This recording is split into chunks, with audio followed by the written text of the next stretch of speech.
बिस्मिल्लाहिर्रहमानिर्रहीम। मैं हूं शोएब सुल्तान और आप आज मेरा स्मार्ट होम ऑटोमेशन सिस्टम का पार्ट 3 देख रहे हो। इससे पहले मैंने 2 पार्ट्स बनाए थे इस पर, जो कि आपने देखे थे।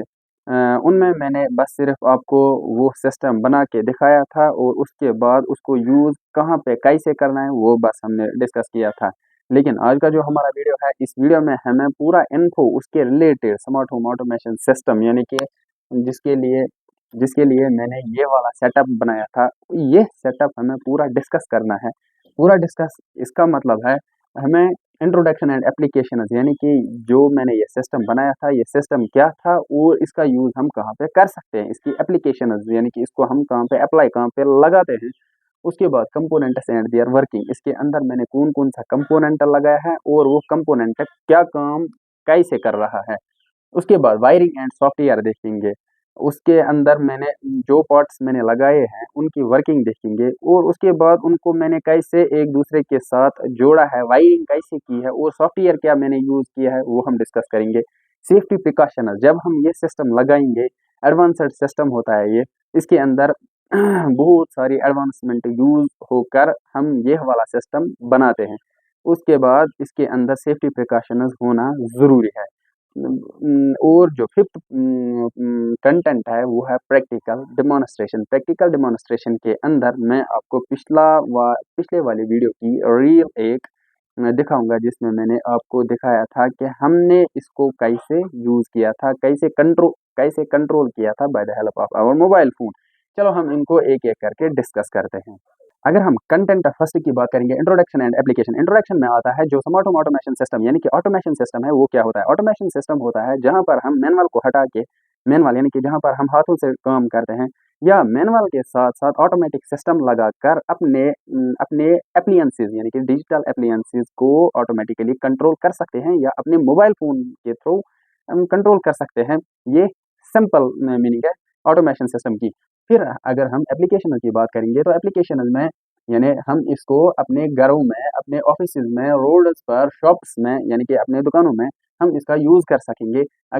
फिर हम इसके थ्रू अपने डिजिटल एप्लियंसेस लाइक फैन हो, लाइट बल्ब हो, मोटर हो, वाटर पंप हो, कुछ भी हो, उनको हम इसके ज़रिए से कंट्रोल कर सकेंगे। सिक्योरिटी पर्पज़ के लिए, सिक्योरिटी पर्पज़ यानी कि ऑटोमेशन सिस्टम और सिक्योरिटी पर्पज़ के लिए जहाँ पर सीसीटीवी हो, वहाँ पर सीसीटीवी हो, ये इलेक्ट्रिकल डिवाइसेस हो, वहाँ पर हम इनका यूज़ कर सकते हैं। Energy management and smart monitoring के लिए हम इसका यूज़ कर सकते हैं, यानी कि जो हमारी एक्सेस एनर्जी होती है, जो हमारी एनर्जी ज़ाया होती है, वो हम, या जो एक इलेक्ट्रिकल डिवाइस एनर्जी कंज्यूम करता है, फिर हम उसको मॉनिटर कर सकते हैं, एक इलेक्ट्रिकल डिवाइस कितनी एनर्जी कंज्यूम करता है, फिर हम उसको प्रॉपर्ली कंट्रोल भी कर सकेंगे bye the help of automation system.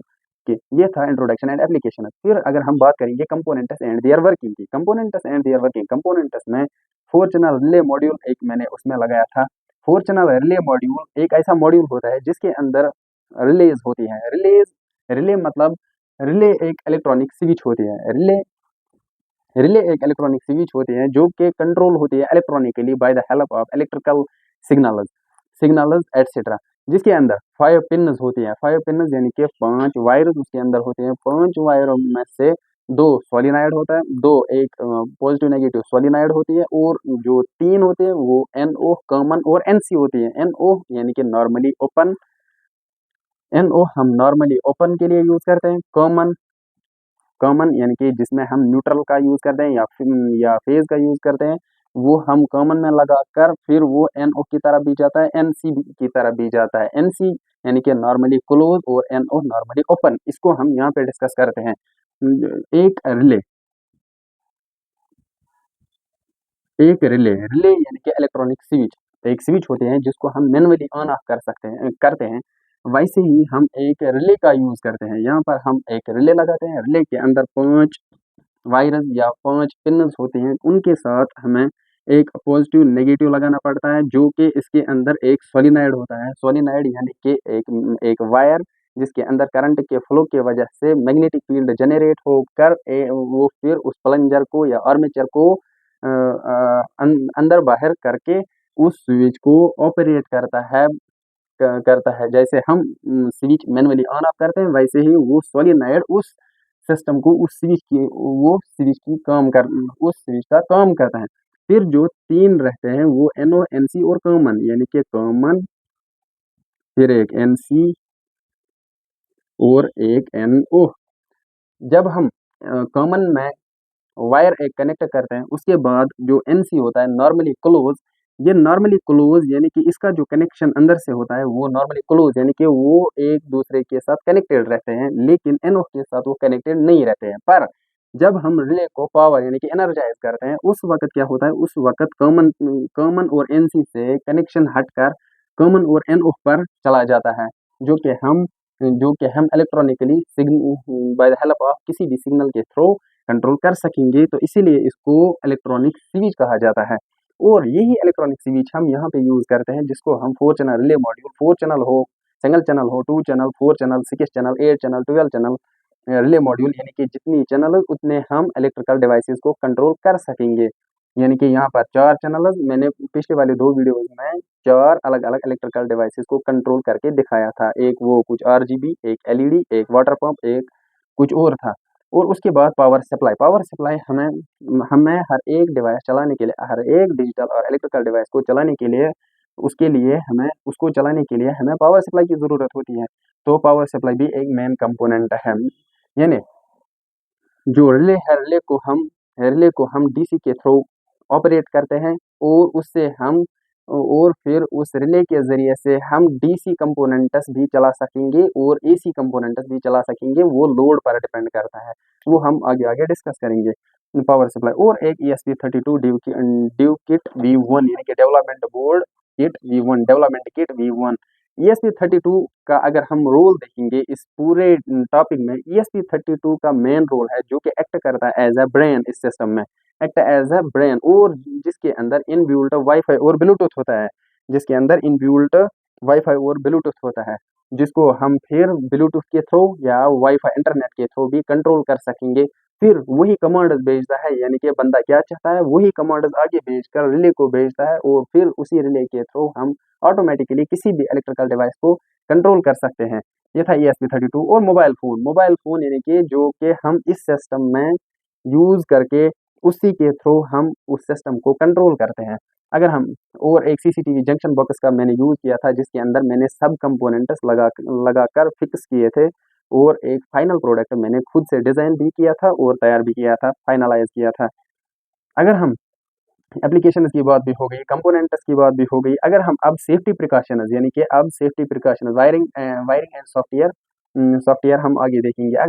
अगर हम सेफ्टी प्रिकॉशंस की बात करेंगे, तो सबसे पहले इलेक्ट्रिकल सेफ्टी में MCBs का यूज़ करके MCB ट्रिप होकर अगर कोई फॉल्ट हुआ तो वो ट्रिप होगा, तो जो हमारा सिस्टम होगा वो बच जाएगा जलने से। अगर हम दूसरी बात करेंगे रिले लोड रेटिंग, अब सबसे मेन पॉइंट है रिले लोड रेटिंग, यानी कि अगर हमें फॉर एग्जांपल अगर मैंने एक 4 चैनल रिले मॉड्यूल या सिंगल चैनल लगाया है, उसके अंदर 10 एम्पीयर की रिले लगाई है, तो मुझे देखना है कि 10 एम्पीयर तक का लोड, फिर वही लोड मुझे रिले के ज़रिए से कंट्रोल करना है। अगर वो 10 एम्पीयर से ज़्यादा लोड ले रहा होता हो, तो मुझे क्या करना है, मुझे 10 एम्पीयर की रिले का यूज़ नहीं करना है। इसीलिए मुझे क्या करना है, रिले लोड रेटिंग सबसे पहले मुझे देखना है कि मुझे जो डिवाइस कंट्रोल करना है उसकी पावर रेटिंग पूरी, वो कितना करंट ले रहा है, तो उसी के हिसाब से मुझे रिले लगानी चाहिए। सेफ वायरिंग प्रैक्टिसेस, यानी कि वायरस को सीधा-सीधा लगाना है। फॉर एग्ज़ाम्पल अगर हमने एक सिस्टम डिज़ाइन किया है, उसके अंदर जितनी भी वायरिंग है उनको झंझट के तौर नहीं लगाना है, उनको अच्छे से डिज़ाइन करके, जैसे कि मैंने यहाँ पे किया है, एक वायर का पता चलना चाहिए कि कौन-सी वायर किस चीज़ की है, कहाँ से आती है और कहाँ पे हमें लगानी चाहिए और लगनी चाहिए। और इमरजेंसी सेटअप जो ये सिस्टम है, ये बीच-बीच में क्या होता है, आउट ऑफ कंट्रोल भी हो सकता है, नहीं होता है लेकिन हो सकता है। उसके लिए हमें इमरजेंसी स्टॉप लगाना ज़रूरी होता है, जिससे हम पूरे सिस्टम को और अपने इलेक्ट्रिकल डिवाइसेस को इमरजेंसी के तौर पर स्टॉप भी कर सकेंगे। उसके बाद सेफ्टी प्रिकॉशंस भी हो गई। अगर हम अब वायरिंग डायग्राम देखेंगे, वायरिंग डायग्राम के तौर पर सबसे पहले आपने कंपोनेंट्स देखिए, कंपोनेंट्स मैंने क्या-क्या लगाया था। 4 चैनल रिले मॉड्यूल एक मैंने लगाया था, जो कि यहाँ पे मैंने एक रेक्टेंगल ब्लॉक मैंने बनाया है। ये एक 4 चैनल रिले मॉड्यूल है। इसके सामने मैंने एक ESP32 लगाया है, ESP32 और एक बज़र भी लगाया है। यहाँ पे हम बज़र भी लिखेंगे। एक बज़र भी लिखेंगे, बज़र भी लगाया है। बज़र मैंने किसके लिए लगाया? बज़र मैंने इसीलिए लगाया है क्योंकि वो बीप करता है, वो कंटिन्यूअसली बीप करता है। एक-एक सेकंड बीच-बीच में वो डिले ले लेता है, क्योंकि उसके ज़रिए से हमें ये पता चलता है कि इंटरनेट डिस्कनेक्टेड है। फिर जब इंटरनेट कनेक्ट होता है इस सिस्टम के साथ, इस सेटअप के साथ जब इंटरनेट कनेक्ट होता है, तो तब क्या होता है? तब वो एक 3-4 सेकंड का एक बीप करता है, जिससे हमें पता चलता है कि जो इंटरनेट है, वो कनेक्ट हो गया है सिस्टम के साथ। और अगर हम ईएसपी की बात करेंगे, इसके साथ हमने एक बज़र भी लगाया है और इसके अंदर 2 एलईडीज़ है, एक एक रेड एलईडी जो पावर ऑन दिखाता है, पावर ऑफ दिखाता है और एक ब्लू एलईडी जो इनबिल्ट होता है पिन नंबर 2 के साथ इसी के ऊपर और जिसको मैंने ऐसे प्रोग्राम करके रखा है, वो भी ब्लिंक करता है जब इंटरनेट डिस्कनेक्टेड होता है। कनेक्ट जब इंटरनेट होता है, तब वो कंटिन्यूअसली फिर ग्लो होता रहता है। तो अगर हम यहाँ पे बात करेंगे तो ESP32 भी मैंने लगाया है और एक 4 चैनल रिले मॉड्यूल और एक बज़र। इसके बाहर फिर मैंने एक सीसीटीवी जंक्शन बॉक्स एक लगाया है, जिसके ज़रिए से मैंने इसको फिर फाइनलाइज़ किया है और ये बहुत अच्छा लुक भी देता है।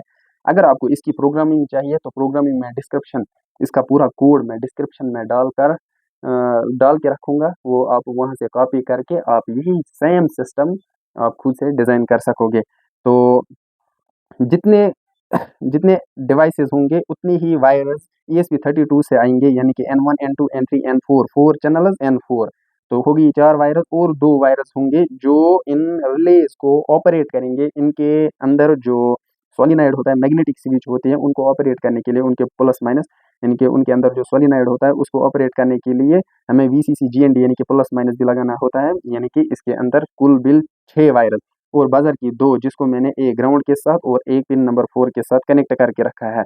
और ये जो है ESP32 DualKit V1 इसके ऊपर 2 बटन रीसेट और बूट। रीसेट को हम रीसेट करते हैं, फिर हर एक वर्क स्टार्टिंग से स्टार्ट होती है। बूट के ज़रिए से हम इसको बूट करते हैं जो कि पूरा रिफ्रेश होता है। ये था वायरिंग डायग्राम। और अगर हम सॉफ्टवेयर की बात करेंगे, सॉफ्टवेयर हम कौन-कौन सा सॉफ्टवेयर इसमें यूज़ करते हैं? सॉफ्टवेयर मोनो ऑप या एप्लीकेशन मोनो ऑप, उसके लिए हम ब्लिंक IoT एप्लीकेशन का यूज़ करते हैं। ब्लिंक IoT एप्लीकेशन हम अपने फ़ोन में इंस्टॉल करके उसका हम एक पूरा इंटरफ़ेस बना के उस पर मैंने लिखा है next video will be blink IoT configuration. इस पर मैं एक नेक्स्ट वीडियो बनाऊँगा कि उस ब्लिंक IoT के अंदर जो OAuth टोकन एड्रेस होता है, उसको हमें कैसे बनाना है और अपने सिस्टम के साथ कनेक्ट कैसे करना है, वो हम आने वाले वीडियो में डिस्कस करेंगे। पर जो ब्लिंक IoT एप्लीकेशन है वो डाउनलोड करके उसमें हमें एक OAuth टोकन, एक एड्रेस जनरेट करना पड़ता है। फिर उसको हमें ESP32 के साथ कनेक्ट करना पड़ता है। अगर हम सॉफ्टवेयर की बात करेंगे, सॉफ्टवेयर या एप्लीकेशंस हमें कौन-कौन सी यूज़ करनी पड़ती हैं कंट्रोल करने के दौरान, तो हमें अपने फ़ोन में होना चाहिए blink IoT application. Blink IoT application वो एप्लीकेशन होती है जो कि हम खोल कर उसी के ज़रिए से हम किसी भी डिवाइस को, किसी भी इलेक्ट्रिकल एप्लायंस को ऑन या ऑफ कर सकते हैं, उसको मॉनिटर कर सकते हैं, उसको वेरिएबली ऑन ऑफ कर सकते हैं। जैसे कि हम फ़ैन की स्पीड हाई या लो करते हैं। जैसे ब्लिंक IoT एप्लीकेशन है वैसे ही स्मार्ट होम एप्लीकेशन है। और ब्लिंक IoT एप्लीकेशन और ESP32 यानी कि इस सिस्टम को हमें एक इंटरफेस चाहिए। इसका इंटरफेस एक बनाना है, वो हमें प्रोग्रामिंग के थ्रू बनाना है, क्योंकि हमें ESP32 में प्रोग्राम एक अपलोड करना पड़ता है। उस प्रोग्राम में वाईफाई नेम, वाईफाई पासवर्ड सब कुछ होता है, प्रोग्राम होता है, रिले की कॉन्फ़िगरेशन सब कुछ हम यानी कि सेट ऑफ इंस्ट्रक्शंस हम एक प्रोग्राम में रखते हैं। फिर वो प्रोग्राम हमें ESP32 में अपलोड करना पड़ता है।